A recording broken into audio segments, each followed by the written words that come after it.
Hello. Good morning, everyone. Am I audible to everyone? Those who are connected with us, let me know just. Am I audible to everyone? Good morning. Good morning.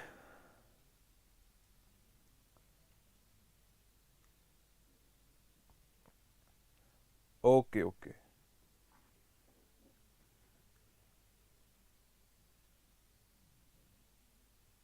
Okay, guys.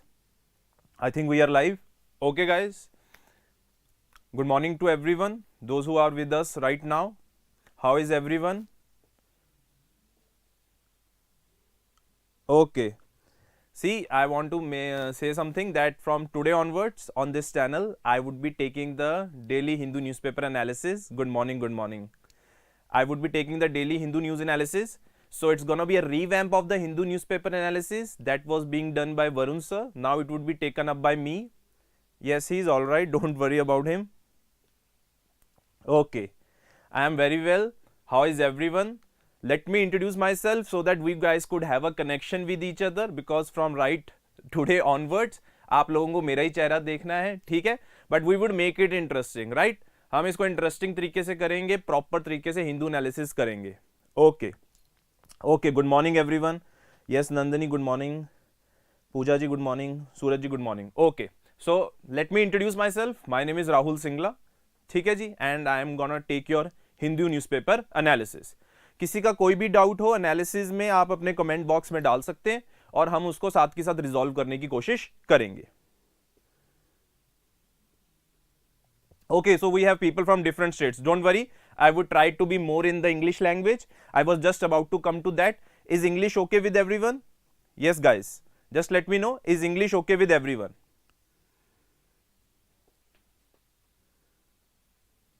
Okay. Good morning, everyone. Okay, okay. Chalo ji. We would start our today's class. We would be doing it through PPTs, right? We will try to cover it through PPTs, and at the end of our class we would try to see the topics that we have covered from the Hindu newspaper so that you guys have also an idea what type of topics or what type of things we have covered.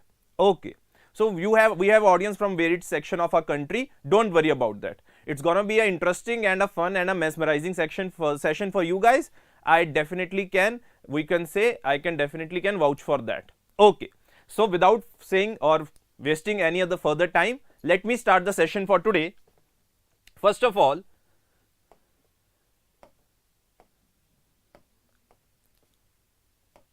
this is the news that was, let's say, is the headline of the today newspaper, that the growth dips to 6.3% as manufacturing slides.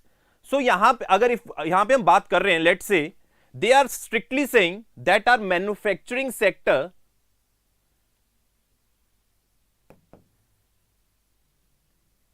we are able to see a downfall in the manufacturing sector. As if you know that GDP, let's say it would be comprising mainly from our primary sector, industrial sector, that could be the manufacturing sector, and the services sector. After COVID, we have tried to revive our economy. Our economy has somehow fared better than the most of the economies, as you can see as well. अगर हम बात करें, let's say if we talk about various economies that are performing right now, let's say in Western countries, as compared to that, we are able to perform better. But in this quarter that has recently come, we have seen there has been a dip in the GDP, and that dip in GDP is somehow contributed to this downfall in the manufacturing sector. Now let's try to see what are the various things that have happened in this manufacturing sector. Okay, my name is no Rohit. I am Rahul Singla. Okay. So first of all, manufacturing and mining output contracted year on year in the July-September quarter. So this thing is very, very important. Our manufacturing and mining output has contracted, dragging our gross value added growth to slower than expected 5.6%. These are just the facts that you need to know so that you guys have an overall idea what is really happening in the picture. Our manufacturing and mining sector has seen the contraction in this particular phase. As a result, gross value added has come down. If the gross value added has come down, it has a direct bearing on the gross domestic product. That has now dipped to 6.3%. I think everyone is able to see this graph. हाँ जी, सब graph को देख रहे हैं तो you can see that our GDP has shrunk down to this 6.3%. It has shrunk down to 6.3%. So this is a little bit of concern if we consider our gross domestic product. Now, at a little over 75 lakh crore, India's GDP in the first half of 2022 was 5.7% larger than the comparable pre-COVID level. The April to June quarter of this fiscal had witnessed GDP growth of 13.5% with GVA expanding to 12.7%. April to June में हमें कुछ better growth देखने को मिली थी, जो फिलहाल क्या हो रही है, थोड़ी सी नीचे स्लाइड डाउन कर चुकी है. So this slide down that has come up in this recent quarter is somehow attributed to this manufacturing and mining sector. इस सेक्टर में जो प्रॉब्लम्स हुई हैं उसकी वजह से ग्रॉस वैल्यू एडेड कम हुई है and it has a direct bearing on our gross domestic product. Now let's try to see more of the facts and the stats related to this thing. While growth in agriculture quickened to 4.6% in the second quarter from 4.5% in the preceding 3 months, manufacturing and mining GVA contracted 4.3 and 2.8% respectively. So manufacturing and mining sector, we are constantly seeing that there has been certain contractions in the manufacturing and the mining sector. Among GVA components, the sharpest growth in quarter 2 was reported by the contact intensive trade, hotels, transport, communication and services related to broadcasting segment, which surged 14.7%. I think everyone is now aware of the situation that after COVID, there has been increase in the services sector. I think everyone must be aware of this thing, that this year only Jammu and Kashmir had the record number of tourists. It had record number of tourists and it is one of the hospitality sectors, that is one of the primarily sector that is providing services. अब उसके अंदर हमें देखने को मिला है कि बहुत ज्यादा ग्रोथ देखने को मिली है. तो कहीं ग्रोथ है, there is certain spikes in the growth in certain areas, but manufacturing sector we are able to see a little bit of slide or the contraction. So this was the basic thing that was being told in this article related to this particular quarter that has just come up, related to gross value added and gross domestic product. So this was our first news for today, that we shall get an idea okay, what is happening in the overall Indian economy. See, everything we are saying is trying to focus on Indian economy. We want to maximize our GDP, that is gross domestic product, so that we are able to maximum realize the fullest potential of our economy. So this is the scenario that we guys need to understand. I hope this part is clear to everyone. If anyone has any doubt or anyone has any suggestion or anyone wants to put in any input, you can easily put your inputs as well, right? Okay. Let me hear the response from this side. Okay. Now, this is a new thing that will be doing in the classes. There is an extra information that come on the sidelines that we usually miss, that we do not cater to. But this is the thing that we're gonna cover so that it makes you realize the fullest potential of our Hindu newspaper. It makes us realize the fullest potential of our Hindu newspaper. So can you see one thing we have discussed, or we would be discussing 3 topics related to this. Recently, China has expressed its concern to India over the joint India-US military exercise Yudh Abhyas. Now this thing is very important. India and US are conducting a certain bilateral military exercise, but China has expressed its concern. Why? Because it is conducted in Uttarakhand, which is about 100 km from line of actual control. Now this is where the problem lies for the Chinese.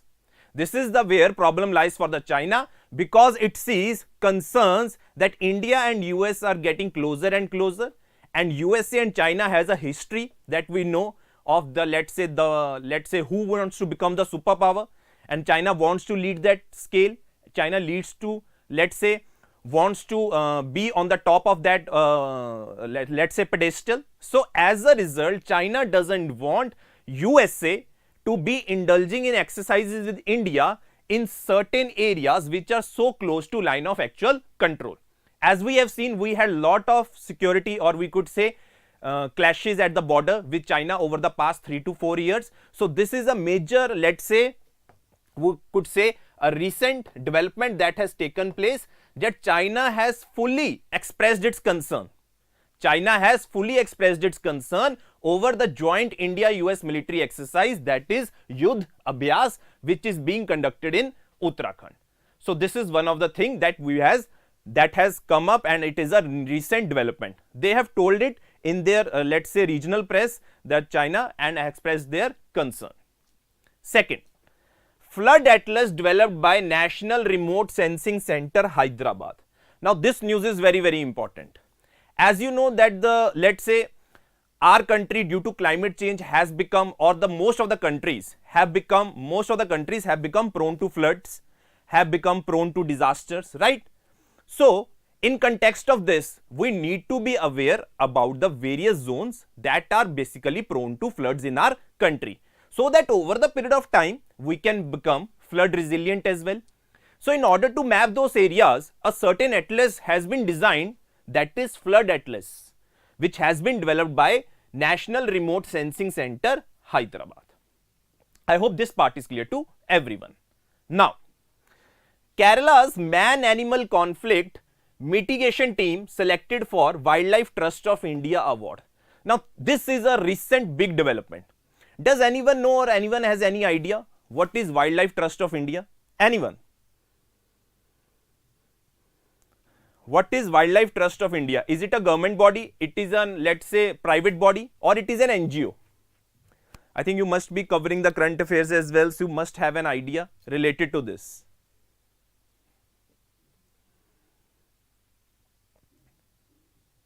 Hanji, anyone has an idea? Okay, I would change the color of the pen, don't worry.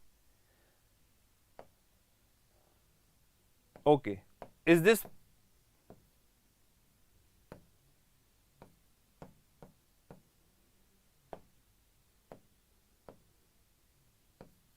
Okay, is yellow okay with everyone? Okay, someone is saying government body, someone is saying NGO. Okay, this Wildlife Trust of India, this is basically an NGO. This is a particularly a non-governmental organization body that we guys need to understand. It is an NGO body. And now, Kerala Man-Animal Conflict Mitigation Team. This is basically related to conflict the people or the man gets into with elephants. So they have done a tremendous work in relation to this. As a result, they have been selected for this prestigious award, that is Wildlife Trust of India award. Now this thing is very important that we guys need to understand, that these type of awards are very, very important for the morale of the people, for morale of the wildlife experts, of our environmentalists or our conservationists, in order to have an approach certainly like this, where they are continuously doing efforts where they are trying to reduce or prevent or mitigate man-animal conflict. Now this thing is very, very important. Correct guys? So this is like the tidbits information that comes in the sidelines that we usually ignore, but this is the things that we're going to cover in the class, so that you guys could have an holistic analysis of this Hindu newspaper. I hope this part is clear to everyone. Okay. Now let's come to this editorial. This was in the news by the name of Cease and Desist. Now I would try to narrate you the summary, then I would take you to the PPT. Now what happened basically was, there was a municipal corporation in Bangalore, someone is from Bangalore as well, right? So they gave a, let's say, contract or outsource a contract to an NGO, right? Where they told that you have to generate awareness, or let's say voter awareness. A certain municipal corporation of Bangalore had given a contract to a particular NGO that you create voter awareness, right? There was no need for getting the details of the people, any detail related to voters. There was nothing such, nothing sort of like that. they had to just take the initiative that to create voter awareness. But this NGO that was being trusted, what it did? It collected the voters' information. Now this is the breach of the personal data. They were not authorized by the BMC, let's say of the Bangalore, but on their own, this NGO particularly, what they did, they basically conducted the whole operation and stored the data of the personal, let's say the personal data was stored in an app. Now this app data that has been stored by them, it could be used or it could be misused. Good morning everyone, good morning. It could be used or it could be misused. Now this is one of the major problems that we are continuously seeing right now.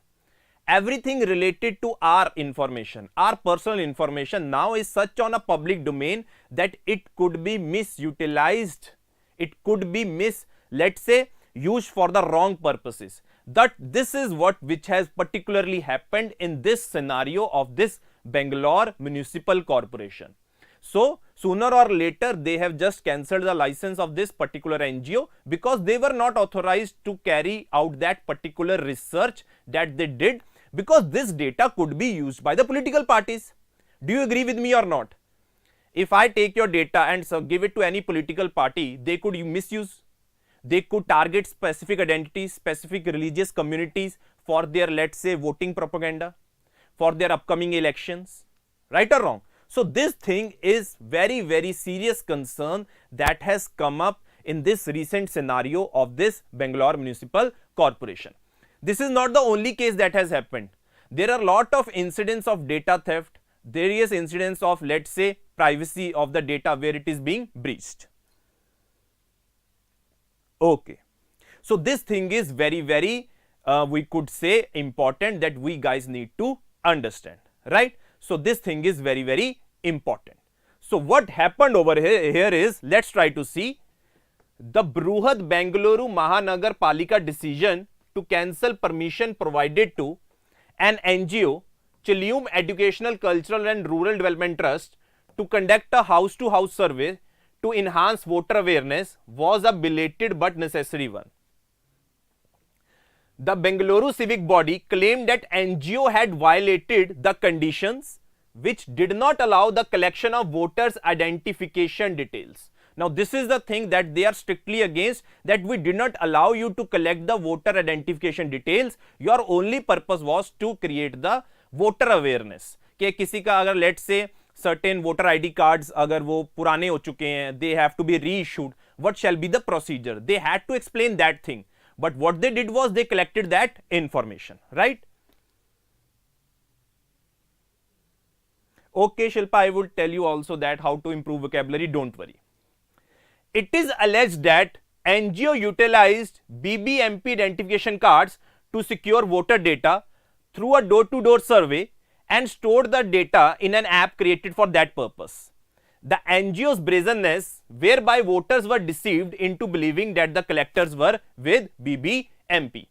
They basically what they said that they were from that BBMP civic body. Actually, they were not. As a result, people entrusted the data and gave it that to a particular NGO that we have just discussed.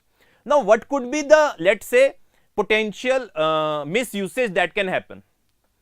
The data collected, such as Aadhaar, phone number and voter ID, could be easily harvested for use by parties besides constructing the metadata and profiles of potential voters. Such data are especially coveted by political parties, the thing which I just discussed. It could be used by political parties that thrive on exclusionary politics, as it allows them to target specific communities and localities with diverse demographics. The corporation must ensure, the corporation, which corporation? Bangalore Municipal Corporation, that any data stored is immediately deleted and legal actions taken against the NGO. Now, this is a very important concern that is there in front of us. Every day we talk about we have to protect the data. Whenever there is a data breach, the Aadhaar card details are leaked. So it is like we could say against our right of life, which is right to privacy is the mandatory thing under right to life, under Puttaswamy judgment. So this thing can not be violated, it is a fundamental right. इस चीज को हम violet नहीं कर सकते हैं, इसी वजह से इसका इतना बड़ा इशू बन गया है। So this thing has escalated with the result of this, let's say, granting of license by this BMC to this particular NGO. Now, what are the various other things that could be associated? Let's try to have a look. The continued absence of data protection law in India and the fact that government's most recent draft bill is light on protection from misuse of data by the state have added to the graveness of the situation. We do not have any concrete data protection law. We do not have. And the recent bill that has been proposed, it says very little about the misuse by the data by the state. So these things become a lot of concern अगर हम इन scenario की बात करते हैं, इन cases की बात करते हैं. So the question comes in front of us, how do we handle this? How do we handle this? One thing to handle this is that government should take care of this. Very good. Chetu, very good. Government को इसके लिए initiative लेना पड़ेगा. Second, there shall be an awareness among the citizens as well. Third, the election commission is better off in doing door-to-door verification and in reminding voters to check and update their voter ID. Now, it becomes the duty of the Election Commission of India. It becomes the duty of the Election Commission of India, which is a government body, that now it is your duty to conduct this house-to-house verification. Things like this shall not be outsourced to any third political or let's say third party, which is in this case was an NGO, which it did, might be, it did not have any malice in that, but there is a possibility that there could be a malice, that their data can be utilized by those political parties. Now this is the concern that is in front of this, and the action taken by BMC in cancelling the license of this NGO and taking strict actions would further enrich our data security, plus steps like this taken by Election Commission where it could conduct a house-to-house verification are at most very important. Along with it, there is a strict need for have a clear data protection law in India. Now this was the basic theme of this article by the name Cease and Desist. I hope you are able to understand this topic. Hanji, is everyone with me right now? Hanji, just give me a quick feedback. Is everyone with me right now? Yes, Election Commission of India, it could basically tell the BMC that outsourced it to basically NGO that they shall take a legal action.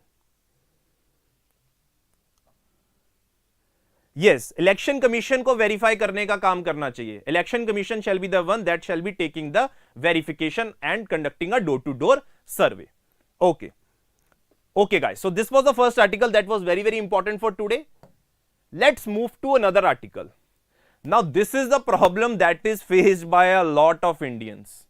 This is the problem that is faced by a lot of Indians. The problem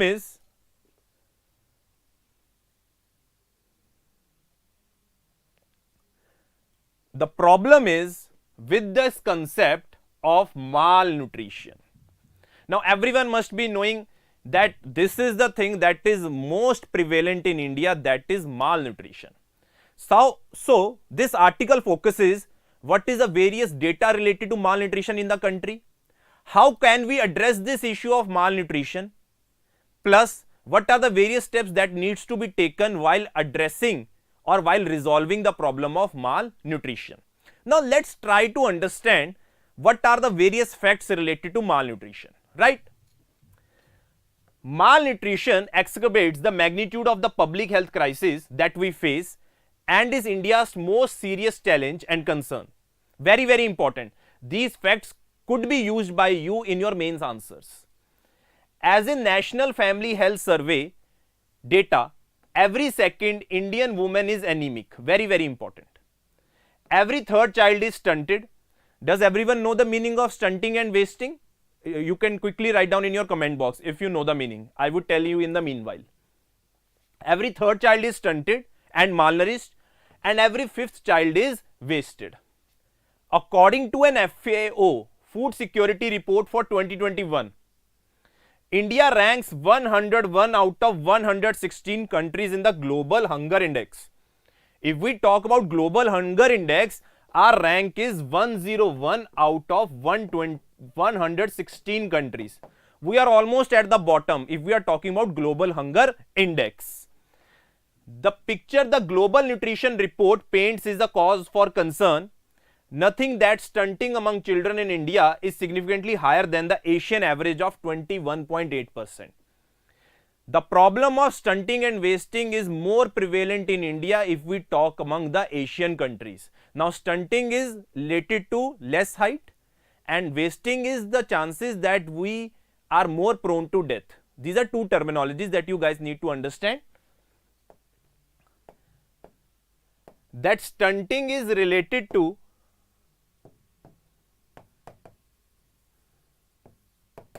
problem of height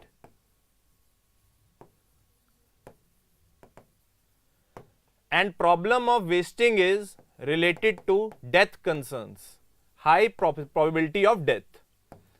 Now, if we talk in terms of India, we are Indians or the children are most prone to these things because of the problem of malnutrition.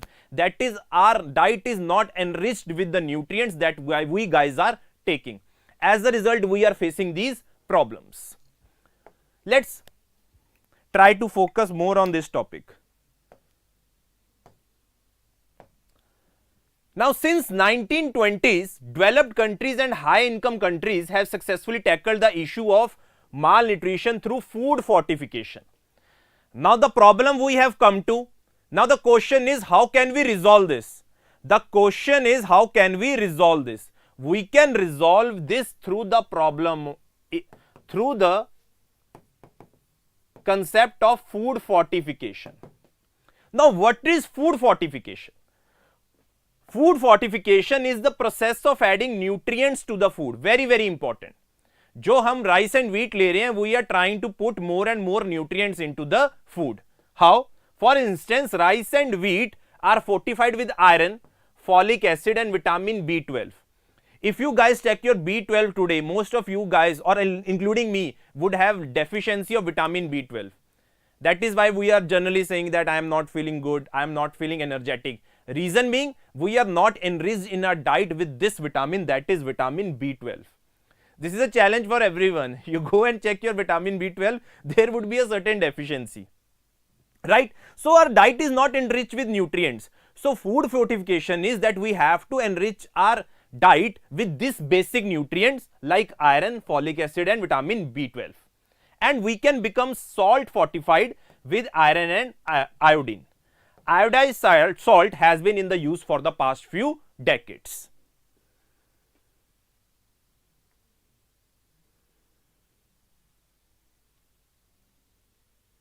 Vicky, Gautam, you are talking in which context? Just let me know. किस topic के related बात कर रहे हो? Okay. Is this thing clear to everyone? Now, this is the problem or the concept of food fortification. So, this food fortification process has been implemented in various states, in Gujarat, in Maharashtra, where it has resulted in tremendous efforts. And we have been able to somehow dilute the problem of malnutrition. Let's try to see.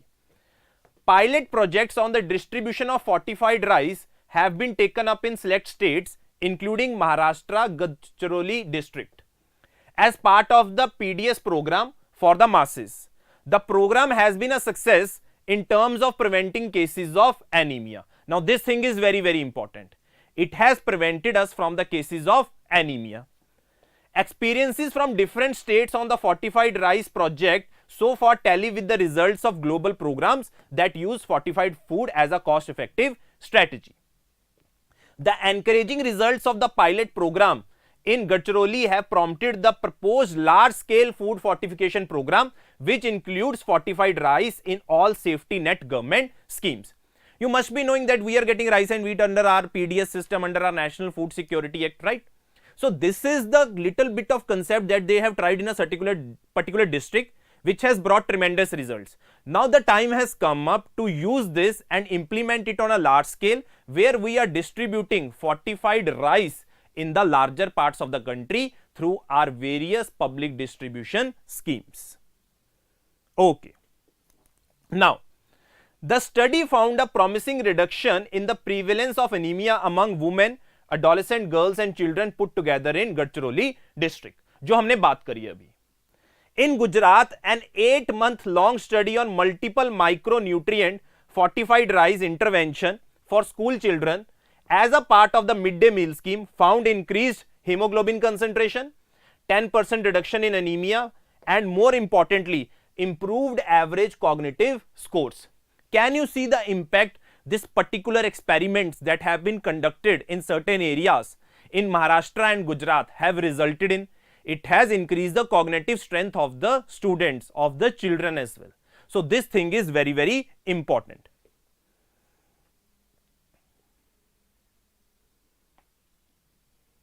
Okay. So basically some are saying कि हम यहाँ पे थोड़ी सी genetic engineering की बात कर रहे हैं, है ना, कि जेनेटिकली इंजीनियरिंग, जैसे कि अभी everyone is aware of the GM mustard crop, like it has certain like disadvantages as well. We would come to that topic as well, where would will try to relate everything in this thing जो अभी हमने पढ़ा है उसके अंदर relate करने की कोशिश करेंगे, and then you would guys have a clear idea what I am guys trying to say. Okay, yes, there are certain adverse impacts of food fortification. I am just coming to that thing as well.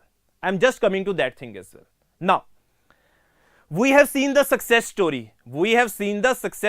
That is there with this food fortification that has solved the problem which was being faced by a certain section of the people, that is anemic, stunting and wasting. Now, what are the various problems as well? Let's try to understand. The various problem is the amount of concentration that would get fortified in a certain nutrient, in a certain crop, that could result in elevated levels as well.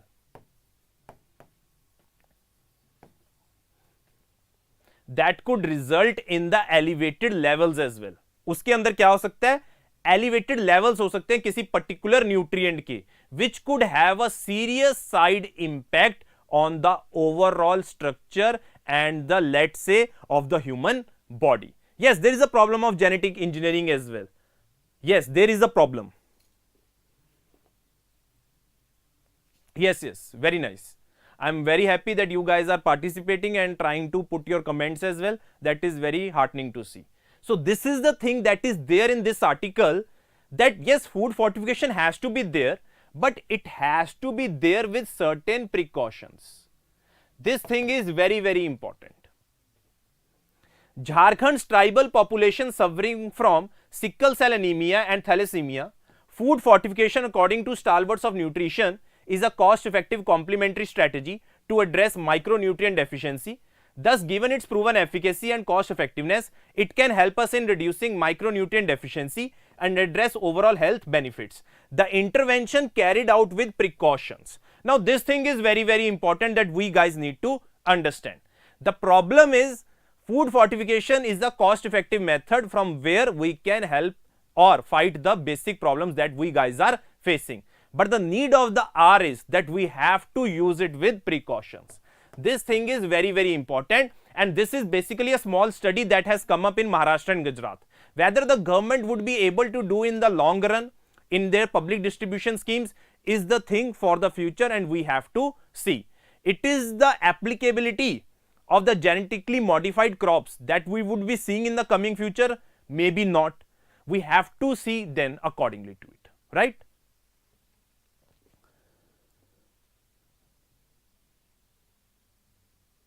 Chetu, this could be an option. This could be also an option, right? Okay.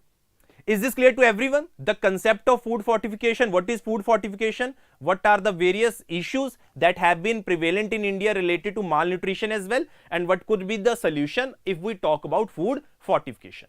I hope this point is clear to everyone, right? Okay. Now, this is a very important topic that you guys need to see. Recently, I think everyone must be aware of the attack that has come in the AIIMS hospital, right?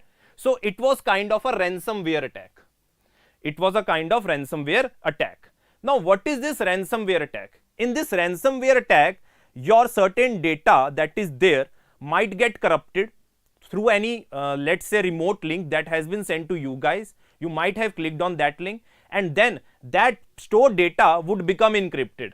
Then, to open that particular file, you need to pay a ransom then only you can decrypt that data.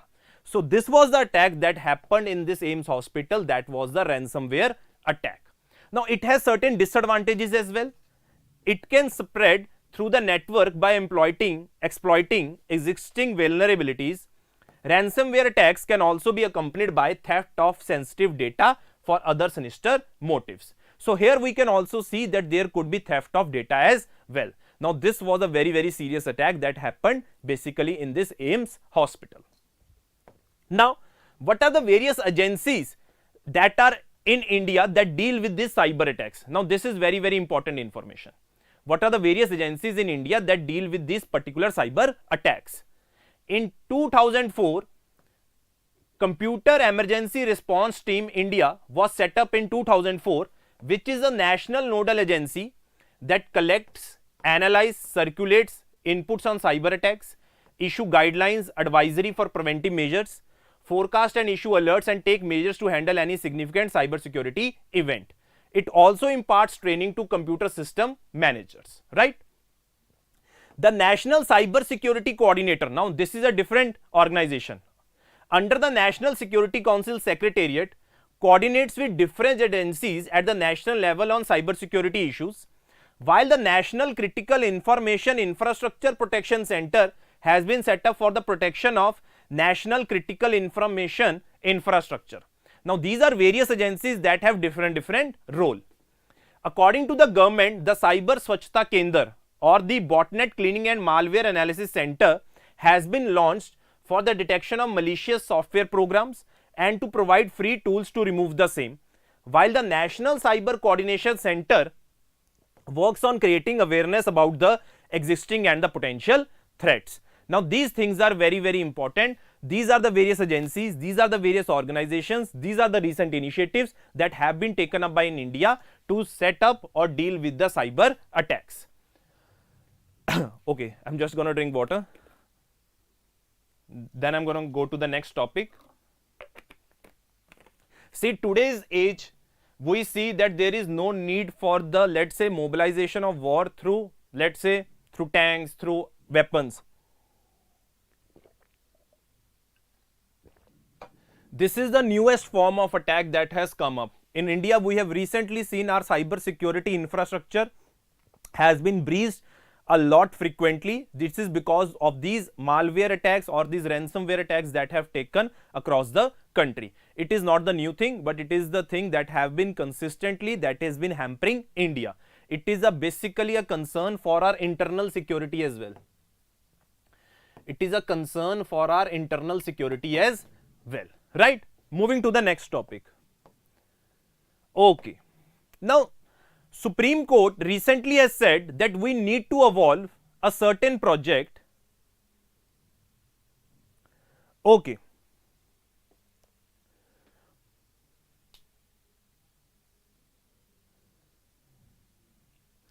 C cyber crime हो गया कि हमने ransomware लेगी. Cyber war है जब countries आपस में they are at loggerheads. Cyber terrorism is used by the, let's say, not the state elements but the non-state elements that wants to implement and use it for their purpose and to terrorize the government, right?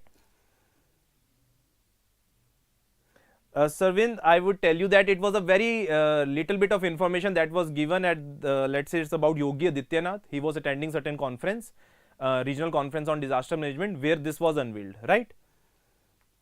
Okay, now I think everyone knows about Project Tiger that was launched in the year 1973. On the same guidelines, in order to protect Great Indian Bustard, which is very important, recently it has become vulnerable due to the, let's say, transmission lines that have been put up in their state or in their area, that is in Rajasthan and Gujarat, which is hampering their habitat. As a result, the Supreme Court just asked why not to have a project like Tiger for this Great Indian Bustard. Project Tiger has been a success.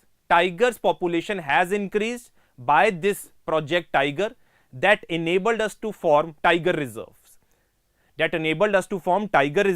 As a result, we are able to see that there are a lot of achievements that we undertook in this Project Tiger. So in order to protect this dwindling population of Great Indian Bustard, we need to create a certain project on the sidelines of Project Tiger, like the Project Great Indian Bustard, right? Let's try to have the quick look at certain facts related to Great Indian Bustard. It is listed in Schedule 1 of Indian Wildlife Protection Act, in CMS Convention, that is in Bonn Convention, in Appendix 1 of CITES, that is Convention on International Trade in Endangered Species, as critically endangered on the IUCN Red List. IUCN की red list में critically endangered है वो, इसके बाद सिर्फ एक ही चीज बचती है, that is extinct in the wild. And the National Wildlife Action Plan. It has been identified as one of the species for the recovery program under the Integrated Development of Wildlife Habitats of the Ministry of Environment and Forest, Government of India. Historically, the Great Indian Bustard was distributed throughout the Western India, spanning 11 states as well as parts of Pakistan. Its stronghold was once the Thar Desert in the northwest and the Deccan Plateau of the peninsula. Today, its population is confined mostly to Rajasthan and Gujarat. इसकी population आज के time पे कहां पे confined है? सिर्फ राजस्थान और गुजरात में confined है. Considering the problems that we are facing relating to this Great Indian Bustard, it is high time on the lines of Project Tiger, we need to evolve a certain project so that we are able to do much for this our bird, that is Great Indian Bustard. I want to give you a value addition. CMS convention in 2020 happened in Gandhinagar. I think everyone is aware of this. CMS convention in 2020 happened in Gandhinagar, where Great Indian Bustard was our mascot. It was our mascot for this CMS convention, that is this Bonn convention. So Great Indian Bustard has its historical significance as well. So it is high time that we start a project related to the conservation of Great Indian Bustard. I hope this point is clear to everyone. Now, coming to the last news for the today, or the last part that we need to discuss, it is related to a news. 160 to 200 million Indians could be exposed to lethal heat waves, says World Bank report. Now, as of you know that we are coming under the influence of climate change. As a result, heat effects are being faced by us. Heat waves we are being faced by us. If let's say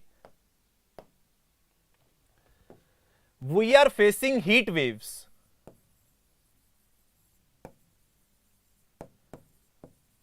let's say if we are facing heat waves, its direct influence would be on our cooling demand. Demand for cooling would go up, right or no? If our demand for cooling would go up, our carbon emissions would go up.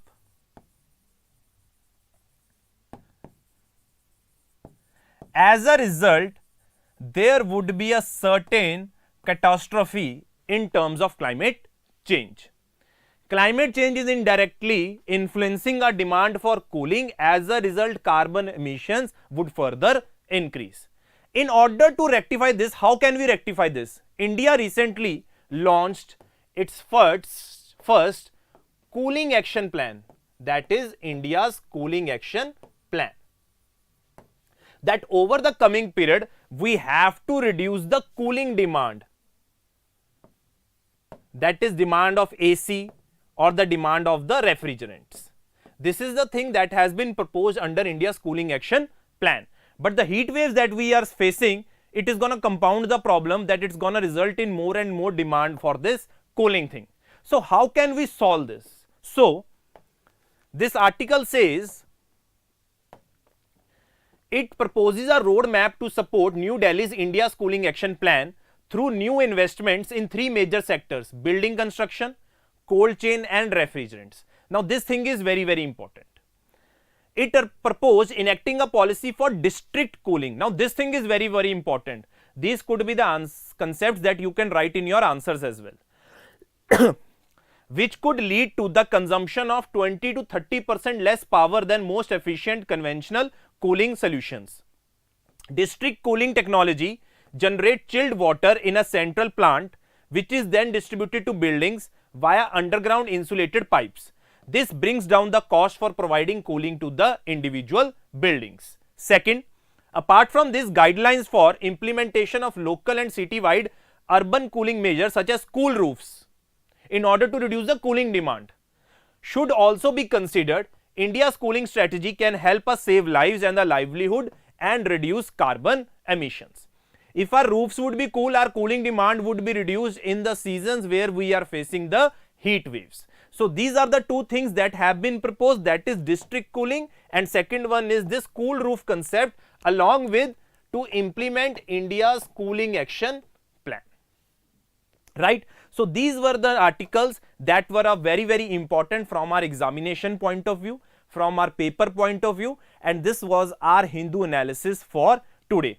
I have and tried to cover most of the articles that were there, let's say from the editorial part, from our news part, from our states part, or from our economics part. We have tried to cover the comprehensive coverage of our Hindu newspaper. I gonna also do one thing. I'm gonna tell you the articles that we have tried to cover. GDP growth dips to 6.3%. This is the article that we have tried to cover.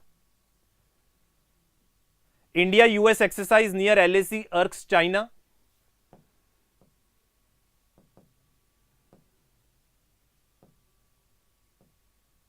This was the meet on disaster management, very important.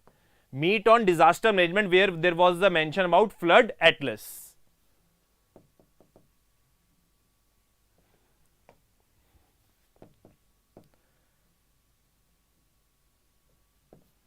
Okay. Then we had the Kerala's Man-Animal Conflict Mitigation Team selected for Wildlife Trust of India Award. This was an Indian recipe to quell micronutrition, malnutrition, and then this article of cease and desist.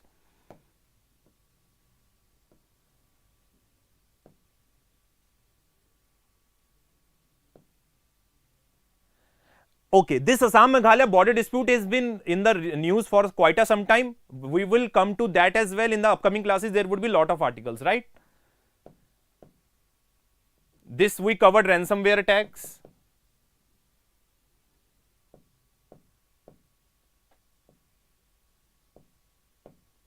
There was nothing good in this. Then we covered this Great Indian Buster and this heat waves concept, right? So these were the topics that we tried to cover in today's class. If anyone has any question, you can ask as well. Hanji. Okay. See, vocabulary improvement comes with reading the newspaper. If I have mentioned you the articles that we have discussed, try to read that from the newspaper so that you can have a hold on vocabulary as well, right? Yes, PDF of today's session will be shared. No worry about that. Don't worry about that. It would be shared to you guys. I would like to have a feedback. If anything you want me to improve as well, I can accept that as well. If you can be of anything. I hope you enjoyed the session for today. This would be let's say the modus operandi for our upcoming sessions of YouTube, where we will try to cover the topics in this PPT mode and then try to say you what are the topics that we need to cover, right?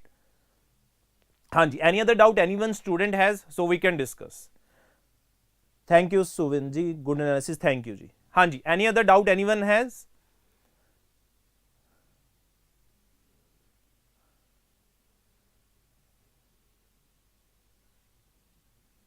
Okay. I would like you to be my audience, and over this period of journey of your preparation, I would like to be with you, helping you each and every time, so that my analysis of this Hindu newspaper could bring a moment of joy in your lives, in your UPSC preparation. Okay. Thank you so much, guys. I'm ending the session. See you tomorrow, same time. Till then, bye-bye.